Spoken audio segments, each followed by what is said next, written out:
محکمہ مالیات کے ڈپٹی ڈائریکٹر علی عمران جو کہ گزشتہ دنوں اینٹی کرپشن کی جانب سے ریڈ ہونے پر 50,000 رشوت لیتے ہوئے گرفتار ہوا تھا نے اپنے اثر رسوخ سے آزادی حاصل کرنے کے بعد انتقامی کارروائی شروع کر دی۔ چوکترا میں میاں محمد نوید کے بند بھٹا کو سیل کر دیا۔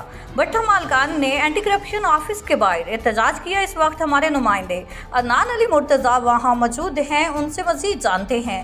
جی عدنان، کیا صورتحال ہے وہاں؟ اس میں موجود ہیں ڈیرہ غازی خان اینٹی کرپشن کے آفس کے باہر۔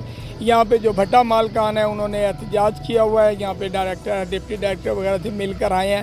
ہوا یہ ہے کہ پچھلے مہینے کی 14 تاریخ کو محکمہ مالیات والوں نے ان سے جو ہے نا بھٹے والوں کے سے جو ہے نا رشوت کے طور پہ 50,000 روپے لیے تھے، جس کا انہوں نے سائن کروانے کے بعد ریڈ کروایا، جس پہ وہ علی عمران جو محکمہ مالیات سے ہے اس کے گرفتار بھی ہوئے، اور گرفتاری کے بعد پتہ نہیں کس وجہ کے تحت ان کو ان کے اثر رسوخ کے باعث ان کو جو اینٹی کرپشن نے چھوڑ دیا، آزاد کر دیا، لیکن FIR ہو چکی ہے، ابھی اس کی انکوائری جاری ہے۔ آج ان لوگوں نے احتجاج کیا۔ انہوں نے بتایا کہ وہ جو ہے نا ان سے گرمی مارنے کے لیے جو ہے نا بدلہ لینے کے لیے مختلف بھٹوں کو سیل کر رہا ہے۔ ابھی کل وہ ایک اور بھٹے کو سیل کر کے گیا ہے، جس پہ جو ہے نا ساتھ لکھ کے بھی گیا کہ یہ بھٹا بند ہے یا کام بند ہے۔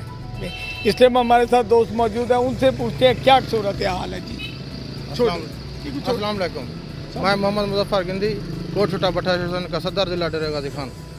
علی عمران صاحب بہت تنگ کرنا پے، ظلم کیتے سن، بٹھے تے FIR ہیں انہوں دے خلاف۔ FIR دے بعد بھی سارے بٹھے سیل کیتی ویندے، جڑے بٹھے دے کام بھی کہنی بھرایا بھی کہنی، انہیں بٹھیاں کو بند کرنا پے۔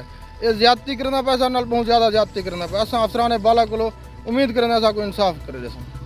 جی ایک اور بزرگ ہمارے ساتھ موجود ہے، بھٹا مالک ہیں، ان سے پوچھتے ہیں انہیں کیا تکلیف۔ سر عمران علی صاحب جو ہے وہ اپنے ذاتیات کی وجہ سے ہمارے بٹھے جو ہے وہ سیل کر رہی ہے، اس پہ جرمانے لگا رہے ہیں۔ اس کے علاوہ وہ صحیح برائی ہو رہی ہے اور پکائی بھی صحیح ہو رہی ہے۔ اس کے علاوہ یہ جو ہے ہمیں تنگ کر رہا ہے۔ اس کو چاہیے کہ ان لوگوں کو چلنے دے تاکہ وہ اپنے بچوں کی روزی بنا سکے۔ اس عوام پہلے تنگ ہے، بے روزگار ہیں، اور سب مزدور بے روزگار ہو چکے ہیں۔ مہنگائی کا یہ عالم ہے، یہ صرف اپنی ذاتیات کی وجہ سے یہ سب کچھ کر رہا ہے۔ وہاں پہ جو کام کرنے والے لوگ ہیں ان کے گھروں کے چولہے بھی بند ہو جائیں۔ انہوں نے کمشنر، ڈپٹی کمشنر اور ڈائریکٹر اینٹی کرپشن سے اپیل کیا کہ خدارا اس بندے کو کہا جائے کہ اپنے حق کے جو ہے نا اپنے حق سے تجاوز نہ کرے، جتنا اس کے اختیارات ہیں ان تک رہے اور ان لوگوں کو ناجائز تنگ نہ کرے۔ جی